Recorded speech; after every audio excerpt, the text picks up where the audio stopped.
भारतीय इतिहास में कई ऐसी दर्द भरी दास्तां हैं जिन्हें याद कर हमारा खून खौल उठता है और उन्हीं में से एक है जब अंग्रेजों ने पहली बार भारत में अपने मनहूस कदम रखे थे और फिर इस सोने की चिड़िया कहलाने वाले देश को दीमक की तरह खा गए। अंग्रेज यहाँ आए तो थे व्यापार करने के इरादे से, लेकिन जब उन्होंने भारत को देखा तो उनकी नीयत में खोट आ गई और उन्होंने यहाँ की भोली भाली जनता को आपस में एक दूसरे के खिलाफ भड़काकर भारत को अपना गुलाम बना लिया। अंग्रेजों ने भारत देश पर पूरे 200 साल तक हुकूमत की। इसी के चलते आज हम आपको इतिहास की वो कहानी सुनाने जा रहे हैं जब अंग्रेजों ने पहली बार भारत में कदम रखा था। यहाँ हम जानने की कोशिश करेंगे कि अंग्रेज पहली बार भारत कैसे आए थे और उनके व्यापार करने के पीछे का असली मकसद क्या था। अंग्रेज भारत कैसे आए? क्या आप जानते हैं कि अंग्रेजों के भारत में आने से पहले यहाँ कई विदेशी नागरिक आ चुके थे। वास्को डी गामा एक पुर्तगाली नागरिक था जो समुद्र मार्ग के जरिए 20 मई 1498 को भारत आया था। वो केरल के कोझिकोड जिले के कालीकट पहुंचा था। वास्को डी गामा ही था जिसने पूरे यूरोप को भारत तक पहुंचने का समुद्री मार्ग बताया था।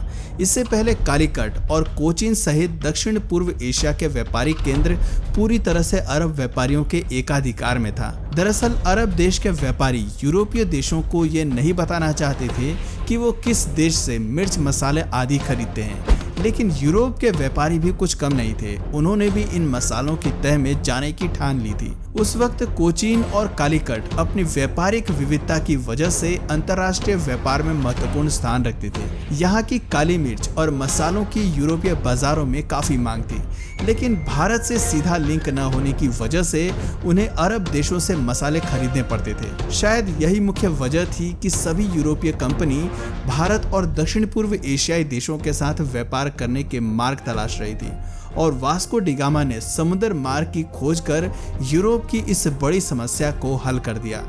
कालीकट पहुंचकर वास्को डी गामा ने वहां के राजा को व्यापार के लिए राजी किया। कालीकट में 3 महीने बिताने के बाद वास्को डी गामा वापस पुर्तगाल लौट गए। इस तरह वास्को डी गामा ने यूरोप के शासकों, व्यापारियों और लुटेरों के लिए एक रास्ता बना दिया था। पुर्तगालियों की वजह से ब्रिटिशर्स को भी भारत में घुसने का मार्ग पता चल गया। अंग्रेज भारत क्यों आए और ईस्ट इंडिया कंपनी की स्थापना।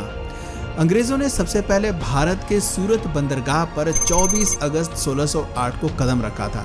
तब कोई नहीं जानता था कि व्यापार के इरादे से आने वाले अंग्रेज भारत पर अपना शासन जमाने वाले हैं। भारत में पैर जमाने के लिए अंग्रेजों ने यहाँ सबसे पहले 1600 में ईस्ट इंडिया कंपनी की स्थापना की।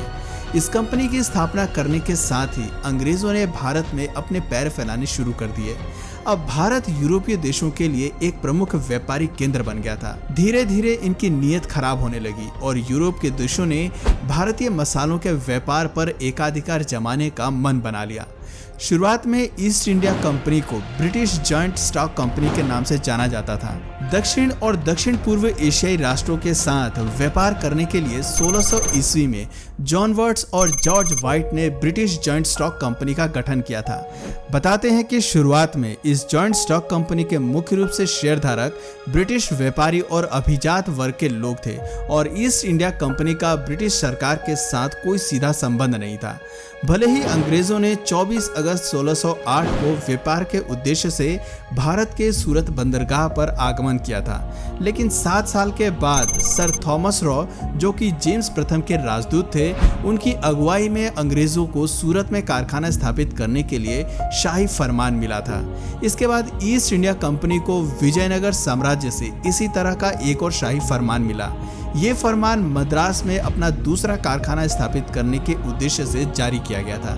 धीरे धीरे अंग्रेजों ने अपनी कुशल कूटनीति के जरिए दूसरी व्यापारिक कंपनी को भारत से निकाल दिया और बड़े स्तर पर अपने व्यापारिक संस्थाओं का विस्तार करना शुरू किया।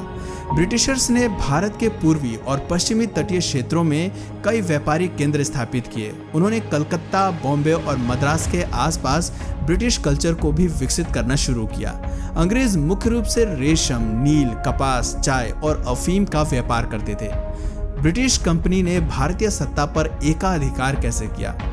उस वक्त भारत पर मुगल बादशाह जहांगीर का शासन हुआ करता था। जहांगीर को मनाने में ब्रिटिशर्स को करीब 20 साल लग गए। शुरू में जब अंग्रेज व्यापारी जहांगीर के दरबार में पेश हुए तब वो उनके लिए यूरोपीय बाजार की वस्तुएं लेकर आए। इन लग्जरी आइटम्स को देखकर बादशाह की आंखें चौंधिया गईं। दरअसल तरक्की के मामले में भारत अब भी यूरोप से कोसों पीछे था और इस बात से तो सभी वाकिफ हैं कि मुगल शासक महंगी और आलीशान वस्तुओं के काफी शौकीन थे। ऐसे में उन पर असर जमाने के लिए इससे बेहतरीन रास्ता और कोई नहीं था। बादशाह जहांगीर अंग्रेजों से खुश हो गया। हालांकि यूरोप के साथ व्यापार की अनुमति देने में उसे काफी हिचकिचाहट महसूस हो रही थी, लेकिन उसने अंग्रेजों को व्यापार की अनुमति दे दी। पर सीमित सामानों की पूरी तरह से अनुमति नहीं मिलने पर अंग्रेज निराश जरूर हुए थे, लेकिन उन्हें मालूम था कि इंतजार का फल मीठा ही होगा। वो दूसरी तरफ मुगल बादशाहों के अलावा अन्य राजे रजवाड़ों को भी यूरोपीय उपहारों से खुश करते रहे। यूरोप से हर बार आने वाले सामान काफी बेशकीमती और एक से बढ़कर एक होते थे। धीरे धीरे भारत में बादशाहों, राजाओं और उनके आला अधिकारियों को इनकी आदत पड़ गई और अंग्रेज अपने मंसूबों में कामयाब होते चले गए। उन्हें न केवल मन मुताबिक व्यापार करने की अनुमति मिली, बल्कि भारत में फैक्ट्रियां स्थापित करने की मंजूरी दे दी गई। धीरे धीरे भारत की बेशकीमती संपदा जहाजों में भरकर यूरोप जाने लगी। यूरोपीय बाजार और इंग्लैंड की फैक्ट्रियों में तैयार सामान भारत आने लगा। सन 1646 तक अंग्रेजों ने भारत के समुद्री तटीय इलाकों के बड़े शहरों और बंदरगाहों के नजदीक अलग अलग सामानों को बनाने के लिए 23 फैक्ट्रियां स्थापित कर दी। इन फैक्ट्रीज में भारत के ही कच्चे सामान को लेकर उत्पादन होता था। दरअसल अंग्रेज सोने की चिड़िया कहलाने वाले भारत के खजाने को भांप गए थे। उन्हें ये समझने में ज्यादा देर नहीं लगी कि भारत एक साधन संपन्न देश है, यहाँ संसाधनों की कोई कमी नहीं है। उस वक्त भारत काफी हद तक कृषि पर निर्भर था और समृद्धशाली भी था। इन सभी में सबसे महत्वपूर्ण बात ये थी कि भारत एक आत्मनिर्भर देश था। इसलिए अंग्रेजों ने सोचा क्यों न भारत को गुलाम बनाकर यहाँ की सारी संपदा लूटी जाए। अंग्रेज भारत के व्यापारिक केंद्रों पर अपना एकाधिकार करना चाहते थे, इसलिए उन्होंने यहाँ के उद्योग घरानों और जमीनों को अपने कब्जे में लेना शुरू किया। इसके लिए अंग्रेजों ने अपना एकाधिकार जमाने के लिए पुर्तगालियों को भारत से भगा दिया था।